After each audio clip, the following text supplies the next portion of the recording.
제가 지난 토요일은 시골에 여행을 하느라고 여기 나타나지 못했습니다. 지금부터 2주일 전 토요일 날 오늘 이 자리에서 그러니까 4월 18일 선거가 실시되고 3일 후에 72시간 후에 제가 이번 선거는 완전 조작이다 하고 선언한 바가 있습니다. 그 후 2주일 동안에 여러 가지 사건이 많이 벌어졌죠. 이것이 조작이라는 것이 거의 확실해졌죠. 그래서 하느님이 무심치 않구나 하고 생각합니다. 다행히 난세는 영웅이 난다는 말이 있는데 지금 대한민국에는 이렇게 많은 유튜브들이 해외 동포까지 일치 단결을 해서 이 선거에 대한 정당성을 문제 삼고 있는데 그야말로 요원의 불길처럼 벌어지고 있는데 대한민국의 정부, 대한민국의 집권당, 심지어 대한민국의 제1야당이라는 미래통합당 이 세 그룹이 단 한마디도 얘기를 안 하고 있어요. 기가 막히죠? 이들이 가지는 침묵의 카르텔이 무엇이냐 이게.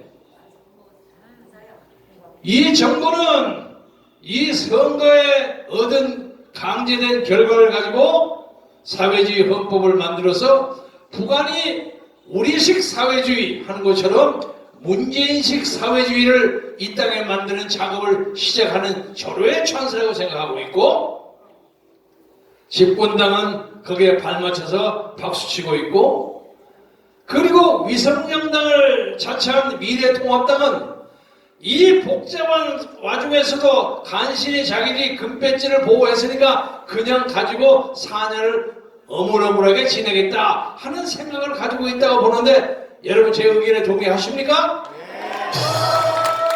이 사람은 역사를 잘 모르는 사람들에 의해서 이 역사가 농단당하고 있습니다. 오늘 여러분 김정은이가 슬그머니 나타났다는 거 아시죠? 자세하게 나타나진 않았습니다만은 적어도 적당하게 운신을 할 수 있는 자유가 있다면 그것을 이용해서 김여정에게 정권을 이행하려는 작업을 하려고 하는 것으로 보입니다. 그런데 저는 그 김정은이의 모습을 보면서 이 나라를 청와대를 지키고 있는 문재인의 모습과 이렇게 짬뽕이 돼요. 겹쳐져요. 김정은이가 힘을 빠지면 문재인도 힘을 빠지는 거예요. 마찬가지 이게 하늘의 조화같이 느껴집니다. 역사를 보면 이 조선반도 소위 삼천리 금수왕선의 북단을 차지한 사람들이 항상 강력한 무기를 가지고 이 땅의 사람들의 역사를 농단하는 사례가 많습니다. 예를 하나만 들자면 고구려 말기에 보정왕 시절에 28대 보정왕 시절에 당시에 북한의 강력한 군부 세력이 누굽니까? 영계소문이라는 사람이 나왔어요. 무공이 아주 전륜했습니다. 대단했습니다. 이 남쪽에 있는 신라, 백제는 말할 것도 없고 그 북쪽에 있는 근한, 중국까지도 영계소문에게 쩔쩔맬 정도로 막강한 무공을 가지고 있었어요. 그러나 그 사람이 그 무공에 정치적 명분과 합리성이 없었습니다.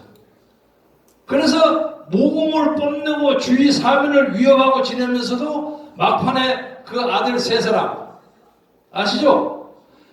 아들 남생, 남상, 남건 이 세 아들을 가지고 서로 쌈박질을 해가지고 나중에 스스로 권력 상정을 벌려서 큰아들 남생이는 중국으로 도망쳐가지고 나중에 중국의 앞제비가 돼서 또 고구려를 쳐들어오는 이런 기상망측한 일이 벌어져서 고구려가 망하게 됐습니다. 이것은 단순한 무력만 가지고는 원자탄이나 ICBM을 가지고 역사를 통치할 수 없다는 것을 보여주는 거 아닙니까? 마찬가지입니다. 김정은이가 인민이 먹어야 할 음식값 모든 것 다 보태서 ICBM 만들고 난리 법석을 치지만은 그 ICBM 그 유도탄 때문에 스스로 멸망을 한다는 뜻입니다. 그런데 이 무기에 놀란 문재인 정부는 그냥 짤짤짤짤짤짤해요.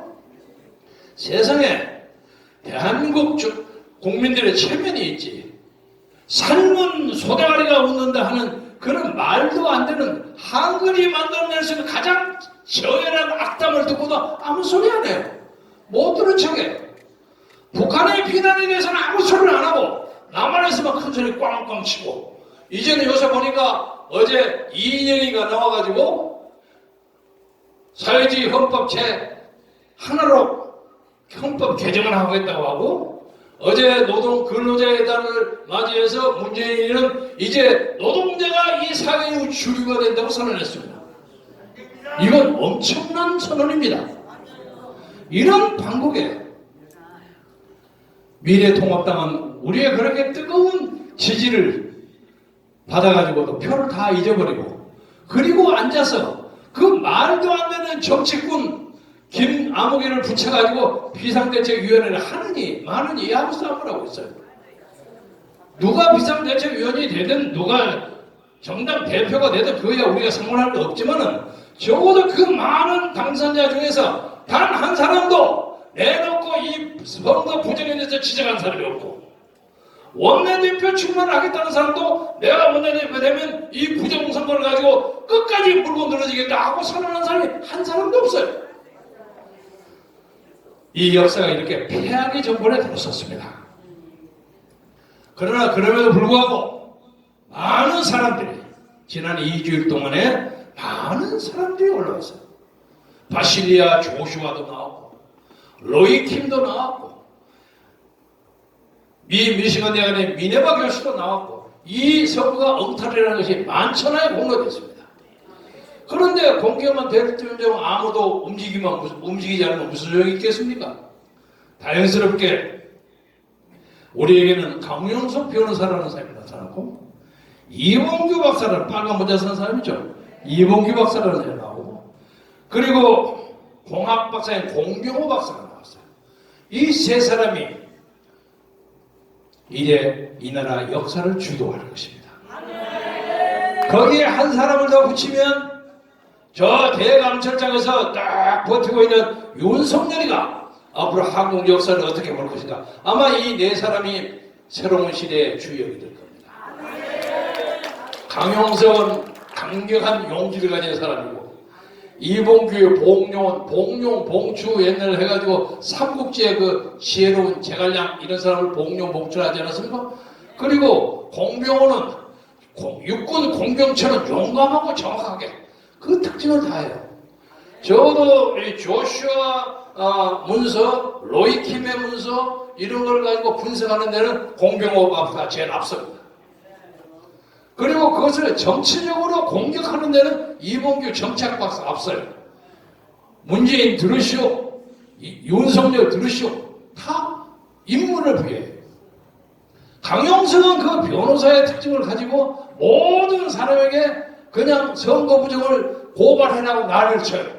그래서 지금 수십 개를 해서 오늘 제가 확인을 못하고 왔습니다. 방문이 전화가 왔는데 전화 껐습니다. 제가 어저께 제가 살던 영등포 을구에서 투표함 보전 신청하는 것을 라이브로 보았습니다.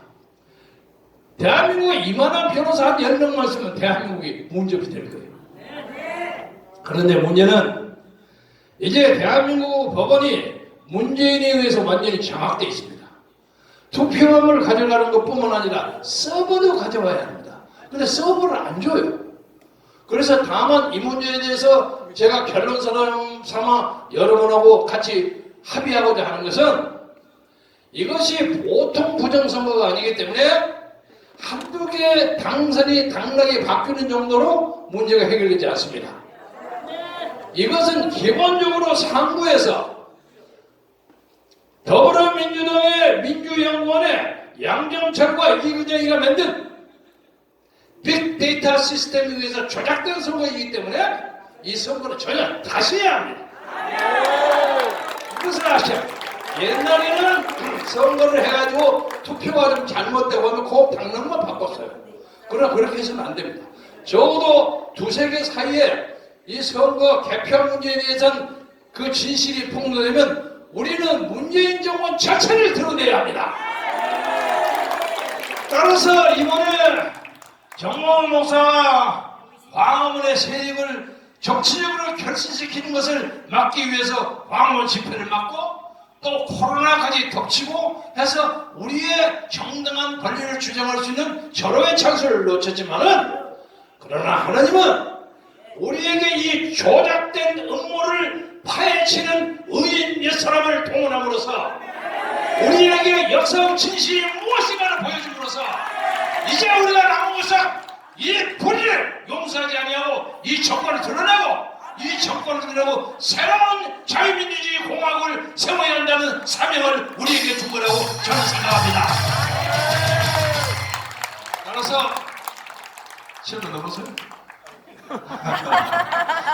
말씀을 마감하자면 말을 기분 좋지 않아요. 여러분도 그러셨겠지만 저도 지난 2주일 동안 굉장히 고민을 많이 했습니다. 어떤 걸 해서 대한민국 사람들은 이렇게 거짓말 조작을 할 수가 있는가? 세상에 지금 2020년 한국의 제너럴 일렉션 국회의원 선거는 앞으로 수십 년 수백 년 동안 전 세계 정치학자들에 의해서 논문 연구 대상입니다. 어떻게 미래를 외공하고 어떻게 세계 대 세계하고 하나를 딱 저쪽으로 돌리고 하는 그 코드 넘버, 이것을 만드는 아마 심플 케이스로 연구 대상이 될 겁니다. 부끄러운 일입니다.